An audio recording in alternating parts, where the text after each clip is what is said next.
think you decide to buy something when you walk into a store or open an app, but the truth is, when that happens, the decision has already been made a long time ago.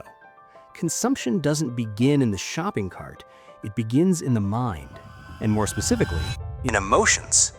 Psychology has been studying consumption for decades precisely because it has never been purely rational. If it were, no one would buy things they don't use, no one would pay in installments for things they don't need, and no one would feel guilty after spending money. In cognitive behavioral therapy, or CBT, there's a basic premise. Thoughts, emotions, and behaviors are interconnected. That's exactly where consumption comes in. You're not just buying a product, you're responding to a thought and an emotion. Anxiety demands relief. Sadness calls for comfort. Insecurity demands validation. And consumption promises all of that, quickly. Daniel Kahneman, psychologist and Nobel laureate in economics, has shown that a large part of our decisions are made by what he calls System 1. It's fast, emotional, and automatic. Consumption interacts directly with this system. That's why promotions work. That's why last units work. That's why buying seems like a good idea until it isn't. But CBT only explains part of the story. When we look through the lens of psychoanalysis, consumption appears as an attempt to fill voids. Sigmund Freud already stated that human beings seek pleasure to alleviate internal tensions. Later, authors like Jacques Lacan deepened this idea. Desire is never completely satisfied. It shifts. You buy something thinking it will fill a void. It fills it for a few minutes, then the void reappears and demands something else. It's not weakness, it's a psychological makeup. The sociologist Zygmunt Bauman spoke of the consumer society as a place where to be became synonymous with to have.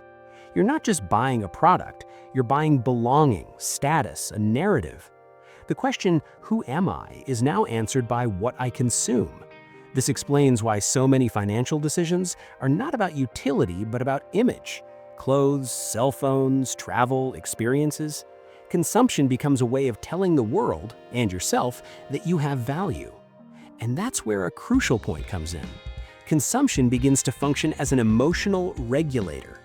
Several studies in behavioral psychology show that buying activates the brain's reward system, releasing dopamine, the same neurotransmitter linked to the expectation of pleasure. It's not the possession that gives pleasure, it's the anticipation. That's why buying it is more exciting than using it. But the brain learns quickly. It wants to repeat the stimulus, and over time, it needs more intensity to feel the same effect. That's how consumption stops being a choice and becomes a pattern. In cognitive behavioral therapy, or CBT, this cycle is called negative reinforcement. You buy it to alleviate emotional discomfort. Relief comes. The brain learns. Next time, it asks for the same solution. The problem is that the original discomfort was never resolved. So far, perhaps one important point has become clear. Consumption is not the villain. It is simply being used for functions it shouldn't fulfill. It's attempting to resolve emotional, identity-related, and social issues. And when that happens, no external limit is enough. Not spreadsheets, not rules, not willpower. Because the problem isn't the money, it's in the meaning we give it. If consumption begins in the mind, advertising learned long ago how to speak directly to it, not with the rational part, but with the emotional aspect. The psychology of consumption has evolved alongside marketing, and that's no coincidence. Since the beginning of the 20th century, companies have been using psychological knowledge to understand why people buy, and not only what they buy. An important name here is Edward Bernays. Bernays, Sigmund Freud's nephew and considered the father of public relations, applied concepts from psychoanalysis to associate products with unconscious desires: power, status, freedom, belonging. He no longer sold an object, he sold a symbol. And this logic continues to this day. In social psychology, there is a central concept called social proof. We tend to consider something more valuable when we see other people using, approving of, or desiring it. Likes, reviews, influencers, cues, best-selling product. All of this reduces our sense of risk and increases desire. Robert Cialdini, one of the leading researchers on persuasion, shows that principles such as scarcity, authority, and reciprocity, these things affect decisions even when we think we're being rational. Last chance, limited time offer, today only. The brain goes into urgency mode. Critical thinking collapses. In CBT, this moment is seen as a peak of emotional activation. The stronger the emotion, the less access there is to reflection. Not because the person is weak, but because that's how the brain works. Another important point is the role of social comparison. Classic studies by Leon Festinger show that we evaluate our worth based on how others compare us. Social media has amplified this in an unprecedented way. You don't just compare achievements, you compare entire lifestyles. And consumption becomes the bridge between who you are and who you think you should be. You're not just buying something pretty, you're buying the promise of feeling better about yourself, more interesting, more fulfilled, more accepted. From the perspective of humanistic psychology, authors such as Carl Rogers have already warned that when self-esteem depends on external conditions, it becomes fragile. If you need to consume in order to feel good, well-being is never sustainable. Advertising doesn't create a vacuum, but learns to point at it. And the more tired, anxious, or overwhelmed a person is, the more vulnerable they become to emotional spending. It's no coincidence that many shopping sprees happen at night during moments of exhaustion. Self-control is a limited resource. Behavioral psychology calls this decision fatigue. After a busy day, the brain looks for shortcuts.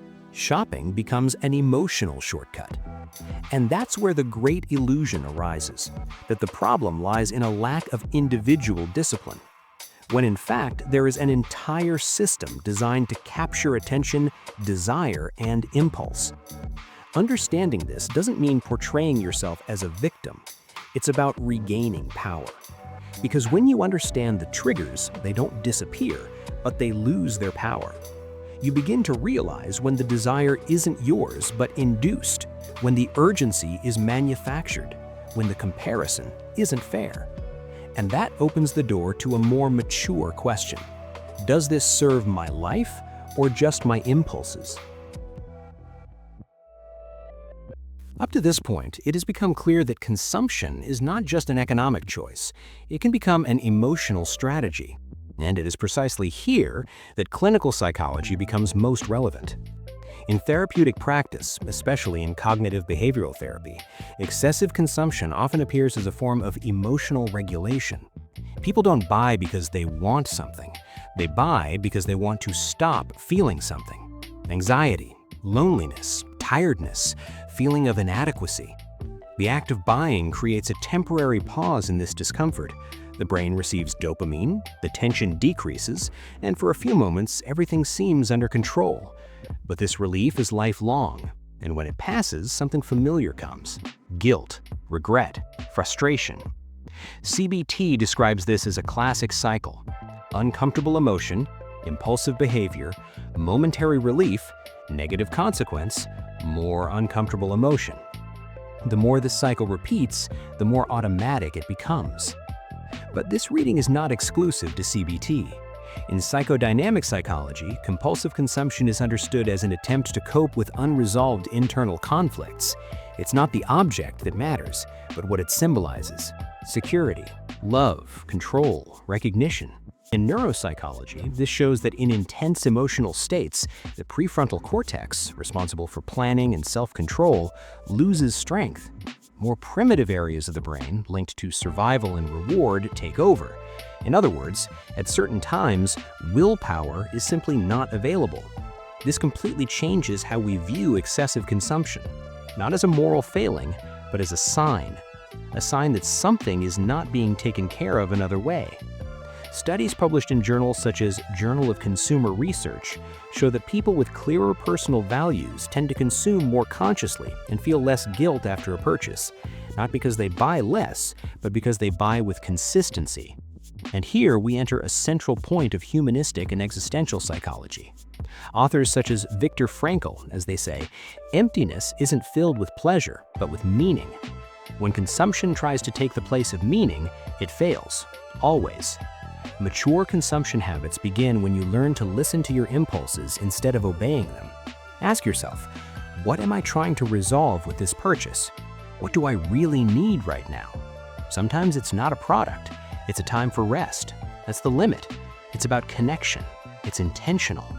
Consumption ceases to be a problem when it returns to its original place, a means, not an emotional patch, a choice, not an escape. Understanding the psychology behind consumption doesn't mean you have to stop buying. It's about stopping getting lost every time you buy something. When this happens, something profoundly changes.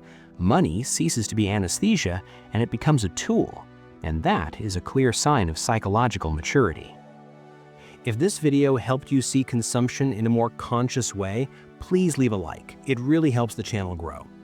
Sign up to continue exploring psychology, behavior, and money in a deeper, more human way. And comment below, in what moments do you realize that you consume more out of emotion than out of necessity? See you in the next video.